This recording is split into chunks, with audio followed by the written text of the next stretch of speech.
সুপ্রিয় দর্শক, আপনাদের সবাইকে আমন্ত্রণ জানাচ্ছি এনটিভি নিয়মিত স্বাস্থ্য বিষয়ক আয়োজন স্বাস্থ্য প্রতিদিনে। শুধুমাত্র বাংলাদেশের প্রেক্ষাপটেই নয়, গ্লোবালি কিন্তু হৃদরোগীদের সংখ্যা দিন দিন বৃদ্ধি পাচ্ছে এবং এর পেছনে কিন্তু বিভিন্ন ধরনের কারণ রয়েছে, যেমন অস্বাস্থ্যকর খাদ্যাভ্যাস এবং যারা একটু ফিজিক্যাল অ্যাক্টিভিটিস কম করে, এছাড়াও যাদের আসলে ঘুমের প্যাটার্ন একটু কম, যাদের হাইপার টেনশন রয়েছে এবং যারা অতিরিক্ত কোলেস্টেরল জাতীয় খাবার গ্রহণ করে, সেগুলোকে কিন্তু দায়ী করা হয় যে তারাই কিন্তু হৃদরোগে আক্রান্ত বেশি হচ্ছে। সুপ্রিয় দর্শক, আজ আমরা এই বিষয়গুলো নিয়ে কিন্তু বিস্তারিত আলোচনা করার চেষ্টা করব। দর্শক, আমি নুসরাত জাহান দীপা আজ আপনাদের সঙ্গে রয়েছি এবং আমাদের আজকের আলোচ্য বিষয় হচ্ছে বাইপাস সার্জারি। আমরা আজ বাইপাস সার্জারির বিস্তারিত আজ জানার চেষ্টা করব, আর সেজন্য আজ আমরা স্টুডিওতে আমন্ত্রণ জানিয়েছি একজন বিশেষজ্ঞ চিকিৎসককে। আলোচনা শুরু করব, তবে তার আগে আমরা পরিচিত হয়ে নিচ্ছি আমাদের সেই অতিথির সঙ্গে। ডাক্তার মোহাম্মদ লোকমান হোসেন 1963 সালের জানুয়ারি মাসে মানিকগঞ্জ জেলায় জন্মগ্রহণ করেন। তিনি 1988 সালে স্যার সলিমুল্লাহ মেডিকেল থেকে এমবিবিএস ডিগ্রি অর্জন করেন। এরপর তিনি চিকিৎসা বিজ্ঞানে উচ্চতর এমএস ডিগ্রি লাভ করেন। বর্তমানে তিনি ল্যাবেট কার্ডিয়াক হাসপাতালে কার্ডিয়াক সার্জারি বিভাগের সিনিয়র কনসালটেন্ট হিসেবে কর্মরত। স্যার, আপনাকে স্বাগত জানাচ্ছি আমাদের আজকের অনুষ্ঠানে। আপনাকে স্বাগতম। স্যার, যেটা আমরা প্রথমেই বলছিলাম যে শুধুমাত্র বাংলাদেশেই নয়, গ্লোবালি কিন্তু হৃদরোগীদের সংখ্যাটা দিন দিন বৃদ্ধি পাচ্ছে। আপনার কাছে আসলে কি মনে হয় এর বিশেষ কারণটা কি? শুধু আমার দেশ নয়, সারা বিশ্ব অনেক এগিয়ে যাচ্ছে, মানুষের টেকনোলজি ইমপ্রুভ করছে। অনেকেই বলে যে হৃদরোগীদের হৃদরোগ বেড়ে গেছে। এই হৃদরোগটা আগেও ছিল, এখনও আছে, কিন্তু এটাকে ডায়াগনোসিস করার জন্যে বাংলাদেশের আনাচে কানাচে অনেক কার্ডিওলজিস্ট রয়েছে এবং অনেক হাইটেক টেকনোলজি রয়েছে। আগে কিন্তু মানুষ কখনো বুকে ব্যথা হলে ডাক্তারের কাছে যেত না, এখন একজন ডাক্তারের কাছে যায়। এখন ডাক্তারের কাছে গেলেই শরণাপন্ন হলে তার একটা পরীক্ষা নিরীক্ষা হয়। আমি যদি এটা এক্সাম্পল দিই, আলট্রাসোনোগ্রাম আসার আগে গলব্লাডারের স্টোন কিন্তু অত ধরা পড়তো না, কিন্তু এখন দেখা যাচ্ছে যে অন্য কোনো রোগের জন্য ডাক্তার একটা আলট্রাসাউন্ড করে দেখা গেছে যে তার একটা গলব্লাডারের স্টোন আছে। এখন এই আলট্রাসোনোগ্রাম মেশিন আসাতে বেশি বেশি গলব্লাডার ধরা পড়ে। এর অর্থ এই নয় যে গলব্লাডার বেড়ে গেছে। ঠিক তেমনি এই কার্ডিওভাস্কুলার ডিজিজের কারণ হচ্ছে মানুষ এখন অনেক স্ট্রেসফুল লাইফে জীবনটাকে পার করে দিচ্ছে। আর খাবার দাবারের মধ্যে আগের দিনের পুকুরের মাছ, গরুর দুধ, এগুলো কিন্তু আর নেই। এখন সব খাবারের মধ্যে একটা অ্যাডাল্টারেশন আছে। আর এখন থেকে দেখা যাচ্ছে আমার দেশের প্রেক্ষাপটে অনেক অল্প বয়সী যারা মিডল ইস্ট জব করতে যায়, তারা কিন্তু খাদ্য তালিকায় তাদের কোনো সবজি জাতীয় খাবার থাকা, এই জন্যে তাদেরকে দেখা যাচ্ছে যে অল্প বয়সেই এই ধরনের করোনারি প্রবলেম নিয়ে তারা প্রেজেন্ট করে। আমার দেশের প্রেক্ষাপটে মানুষের স্ট্রেসফুল একটা লাইফ, আর যদি তার সাথে ডায়াবেটিস থাকে, ফ্যামিলি হিস্ট্রি থাকে, তাহলে তো তাদের আগেই দেখা যায়। তাই আমি মনে করি এই রোগটা আগেও ছিল, এখনও আছে, তার চিকিৎসা সম্ভব এই দেশে। বাংলাদেশের ক্ষেত্রেও কিন্তু আমরা দেখেছি যে অনেক কম বয়সী তরুণ তরুণীরাও কিন্তু এখন হার্ট অ্যাটাকের মতো ডিজিজে আক্রান্ত হচ্ছে এবং শাকসবজি তাদের কম গ্রহণ করা হচ্ছে এবং তারা অতিরিক্ত ফ্যাট জাতীয় খাবার গ্রহণ করছে। এই বিষয়ে আপনার মতামত কি? এই অল্প বয়সে যে রোগ দেখা যাচ্ছে সে ব্যাপারে আমি একটা জিনিস শেয়ার করতে চাচ্ছি। ইন দ্য ইয়ার 2008 একটা 21 বছরের আনম্যারিড মেয়ের এই ড্যাফোডিলস ইউনিভার্সিটিতে পড়তো, তাকে কিন্তু আমি পহেলা বৈশাখ, সেদিন ছিল ছুটির দিন, তাকে ইমার্জেন্সি একটা বাইপাস সার্জারি করে দিই। সে কিন্তু এখনও তার স্বাভাবিক জীবনে, এখন সে একজন স্কুল টিচার, তার 3টা বেবি রয়েছে, সে স্বাভাবিক জীবন পার করে দিচ্ছে। আর খাদ্য অভ্যাস আমাদের দেশে তো সবাই ফাস্টফুডের দিকে যাচ্ছে। এই জন্য আমি সব সময় আমার যারা হোম মেকার আছেন, যারা মা আছেন, তাদেরকে আমি উপদেশ করব, আপনি আপনার বাচ্চার জন্য টিফিনটা আপনার অবশ্যই হোমমেড হইতে হবে। আচ্ছা। আর বাড়ির যে কর্তা ব্যক্তি আছে, ওনাকে নিজে যে বাজারে যেয়ে ওই ঠিক টাটকা শাকসবজি ফলমূল ব্যালেন্স করে তার বাসায় আনতে হবে। তাহলেই হোম মেকার যে আছেন উনি সুন্দর মতো ওটাকে রেডি করতে পারবে, তাহলে খাদ্য অভ্যাস চেঞ্জ হবে। আর একটা জিনিস যে সবসময় স্ট্রেস ফ্রি থাকতে হবে। স্ট্রেসের মধ্যে আমাদের এক ধরনের একটা হরমোন রিলিজ হয়, অ্যাড্রিনালিন। এটা কিন্তু কার্ডিওভাস্কুলার ডিজিজের জন্য খুবই খারাপ। এই জন্য আমরা যদি সবসময় মুভমেন্টে থাকি, রিল্যাক্স লাইফ ট্রিট করি, সেক্ষেত্রে কিন্তু আমাদের আয়ু অনেক বাড়বে। জাপানের একটা গ্রামে বলে যে ওখানকার মানুষের গড় আয়ু হচ্ছে 100। সেখানে কি একটা জিনিস আছে যে তারা একটা নিরবিচ্ছিন্ন একটা সুন্দর জায়গায় থাকে, তারা প্রকৃতির মাঝে থাকে, প্রাকৃতিক যত খাবার দাবার আছে সেগুলো খায়, তাদের মধ্যে কোনো অ্যাডাল্টারেশন নাই, তাদের মনে কোনো স্ট্রেস নাই, ভয় নাই, এই জন্যে কিন্তু তারা দীর্ঘদিন বেঁচে থাকে। একটু জানতে চাই যে বাইপাস সার্জারিটা আসলে আপনারা কখন সিদ্ধান্ত নিয়ে থাকেন যে সেই রোগীটির জন্য অন্যান্য সার্জারি না, বাইপাস সার্জারিটাই তার জন্য যথোপযুক্ত চিকিৎসা? আচ্ছা, বাইপাস সার্জারি একটা ধাপ। তার আগে একটা পেশেন্ট যাদের হার্টের রক্তনালী ব্লক আছে, তারা একটা হিস্ট্রি দেবে যে স্যার আমি এমনি তো ভালোই, যখন আমি একটু উঁচু জায়গায় উঠতে যাই তখন বুকের মাথায় একটা চাপ ফিল করি, আবার দাঁড়ালে কমে যায়। এই সিমটমটা অনেকে দেখা যায় যে বলে যে গলার দিকে যায়, অনেকের আছে যে দাঁতের দিকে যায়, অনেকের দিকে যায় যে পেটের দিকেও যায়। এই সিমটমটা যাদের আবার ডায়াবেটিস আছে তারা কিন্তু অনুধাবন করতে পারে না। আচ্ছা, এই ধরনের সিমটম নিয়ে যখন একজন রুগী ডাক্তারের কাছে যায়, যদি আমরা 100 জনের একটা হিসাব নেই, তো ইনিশিয়ালি ওই কার্ডিওলজিস্ট একটা এক্স-রে, একটা ইসিজি, ইকো এবং ইটিটি, যখনই দেখা যাবে তার সিমটম আছে ইটিটি পজিটিভ, আমরা যদি 100 রুগীর অ্যাঞ্জিওগ্রাম করা হয়, এর মধ্যে দেখা যাচ্ছে যে 30 জন রুগী ঠিক আছে, কোনো সমস্যা নেই, ছোটোখাটো ব্লক আছে, ওষুধ দিলেই ভালো হয়ে যাচ্ছে। পরবর্তী যে 30 জন দেখা যাচ্ছে তাদের যাদের ডায়াবেটিস নাই, ছোটো ছোটো বন্ধ আছে, 2-1 জায়গায় বন্ধ আছে, তাদেরকে রিং করে দেওয়া যেতে পারে। আর রেস্ট দিয়ে 30 জন রয়ে গেল, এদের দেখা গেছে যে যাদের ডায়াবেটিস আছে, লেফট মেইন বলি, যাদের গাছের গোড়ায় বন্ধ এবং লম্বা লম্বা বন্ধ আছে, তাদের ক্ষেত্রে আমরা একটা অ্যাপ্রোচ বলি হার্ট টিম অ্যাপ্রোচ। সেটা আবার কি, একজন কার্ডিওলজিস্ট, একজন ইন্টারভেনশনাল কার্ডিওলজিস্ট, একজন নন ইন্টারভেনশনাল কার্ডিওলজিস্ট আর একজন কার্ডিয়াক সার্জন, এই 3 জনের সমন্বয় করে আমরা সিদ্ধান্ত নেই যে এই রুগীর বাইপাস করলে আজীবন ভালো থাকবে। এইভাবেই আমরা করে থাকি। অনেকে আমাকে জিজ্ঞাসা করে, ফ্রেন্ড তুমি গেলে কি বাইপাস করে দাও? নেভার। বাইপাসের এই হচ্ছে প্রোটোকল, এই প্রোটোকল, এই ক্রাইটেরিয়া ফুলফিল করলেই শুধু আমরা বাইপাস করে দিই। স্যার, বাইপাস সার্জারি করার ক্ষেত্রে অনেক একটু ভীতি কাজ করে থাকে, হয়তো তার জন্য দরকার বাইপাস সার্জারি, কিন্তু তিনি বিকল্প চিকিৎসার কথা জানতে চান যে বাইপাস সার্জারি ছাড়া আর অন্য কোনো পদ্ধতি আছে কিনা যেটির মাধ্যমে তিনি সুস্থ হতে পারবেন। আমি তাদের জন্য বলবো, ওনারা যে বিকল্প ট্রিটমেন্টটা খোঁজ করে সেটা হলো প্রাইমারি বাইপাস অথবা রিং করার পরবর্তীতে ওই চিকিৎসাটা নিলে তাদের উপকৃত হবে। আমাদের দেশে অনেকে ভুল, যার হার্টে ব্লক রয়েছে, লেফট মেইন, মানে এনি টাইম কার্ডিয়াক অ্যারেস্ট হইতে পারে, হার্ট অ্যাটাক হইতে পারে, সেই সমস্ত রুগীদের বলে যে আমরা ওষুধ দিয়েই ঠিক করব।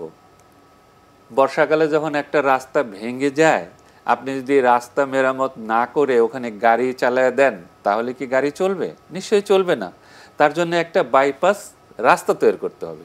তো বাইপাস সার্জারি তেমনই, যে জায়গায় ব্লক আছে তার সামনে নিয়ে আমরা একটা বাইপাস রাস্তা করে দিচ্ছি। আমি যদি একটা এক্সাম্পল দিই, আমাদের হার্টে 5 লিটার রক্ত লাগবে, তো বন্ধ হওয়ার জন্য সে এখন 3 লিটার রক্ত কম পাচ্ছে। এখন বাইরে থেকে 2টা পাইপ দিয়ে যদি আমরা আরও 3 লিটার রক্ত যোগ করতে পারি, তখন হার্টের কিন্তু পাম্পিং পাওয়ার বেড়ে যায়, হার্ট তার স্বাভাবিক গতিতে চলে। ঠিক এইভাবেই। আর ভয়, সার্জারি বললেই ভয়। একজন প্রসূতি যদি আসে, তার বাচ্চা উল্টা দিকে হয়ে গেছে, সে ভয় পাচ্ছে, সিজার করবে না, সেটা কি চলবে? আর সেই ক্ষেত্রে কি আপনি রিফিউজ করবেন? করবেন না কিন্তু, কারণ রিফিউজ করলে বাচ্চা এবং বাচ্চার মা দুইজনই ঝুঁকি। তো কার্ডিয়াক সার্জারিও তেমনই।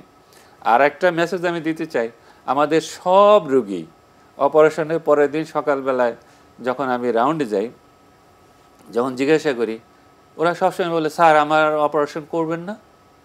কেউ কিন্তু এই অপারেশন টের পায় না, এটা স্বপ্নের মধ্যে হয়ে যায়, ঘুমের মধ্যে হয়ে যায়। পরের দিন যখন ঘুমের থেকে উঠে বলে যে স্যার আমার তো অপারেশন করলেন না। অপারেশনে ভয় নেওয়া কোনোই কারণ নাই।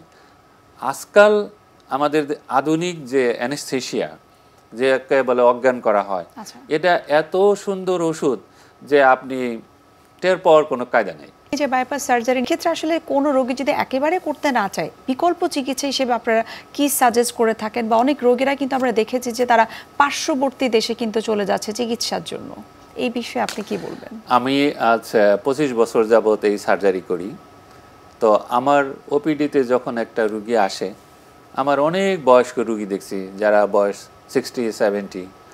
তো আমি তাদেরকে কাউন্সিলিং করার পরে, কথা বলার পরে অনেক রুগী আমাকে বলছে, বাবা আমি অন্য ডাক্তারের কাছে গেছি, প্রতিবেশী রাষ্ট্রেও গেছি, কিন্তু আমার ভালো লাগে নাই, তোমাকে পছন্দ হয়েছে, তুমি আমাকে নিজ হাতে সুন্দর করে আমাকে অপারেশনটা করে দেবা। এই কনফিডেন্স দেওয়ার জন্যে যে প্রাইমারি ফিজিশিয়ান, যে কার্ডিয়াক সার্জন, তাকে অবশ্যই পেশেন্টকে কথা বলতে হবে, ফ্যামিলির সাথে কথা বলতে হবে, কাউন্সিলিং করতে হবে। যখন আমি সবসময় মনে করি যে এই দেশের মানুষ, আমি আমার দেশের মানুষকে ভালোবাসতে হবে, এবং এই দেশের মানুষকে হার্টের যে আধুনিক চিকিৎসা সেটা দেওয়ার দায়িত্ব হচ্ছে আমার। এখন আমি যদি এখান থেকে ব্যর্থ হই, তাহলে আমার দেশের মানুষ কোথায় যাবে? এই ক্ষেত্রে আমি অনেক সময় অনেক রুগী পাইছি যাদের পাম্পিং পাওয়ার দুর্বল, যাকে বলে ইজেকশন ফ্র্যাকশন 20%, 25%। তো কোনো এক সার্জনের কাছে গেছে, যাওয়ার পরে সে বলছে যে না, এটা রিস্কি, এটা করা যাবে না। তো আমি তাদের জন্য আশার বাণী শোনাবো যে এই ধরনের রুগীদের কখনোই হতাশ হওয়ার কোনো কারণ নাই। যাদের এই ধরনের পাম্পিং পাওয়ার কম, যাদের ইজেকশন ফ্র্যাকশন কম, যাদের হার্ট একটু বড় হয়ে গেছে, তাদের জন্য আমাদের একটা আধুনিক মেশিন আছে, সেটাকে বলে ইন্ট্রাঅ্যাওর্টিক বেলুন পাম্প।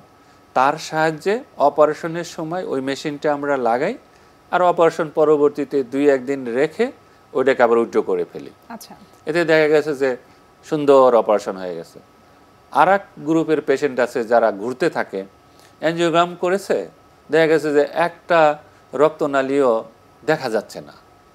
এরকম সিঙ্গারের একটা রুগী 5 বছর আগে আমার এক কলিগের কাছে গেছে, সে সিটি দেখছে যে কোনো রক্তনালী দেখা যায় না, বাইপাস করার মতো কোনো রাস্তাই নাই।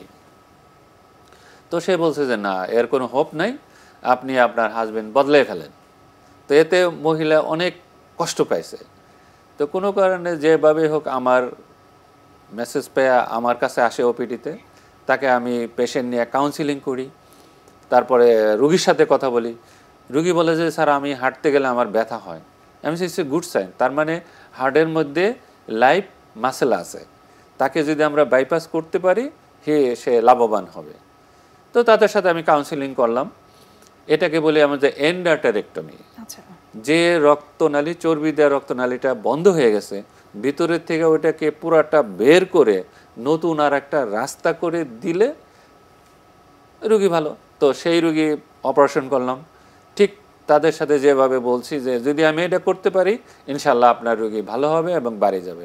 এবং সেই রুগীটা আজকে 5 বছর সাকসেসফুলি আমি করেছি, এখন সে আবার মিডল ইস্ট চলে গেছে।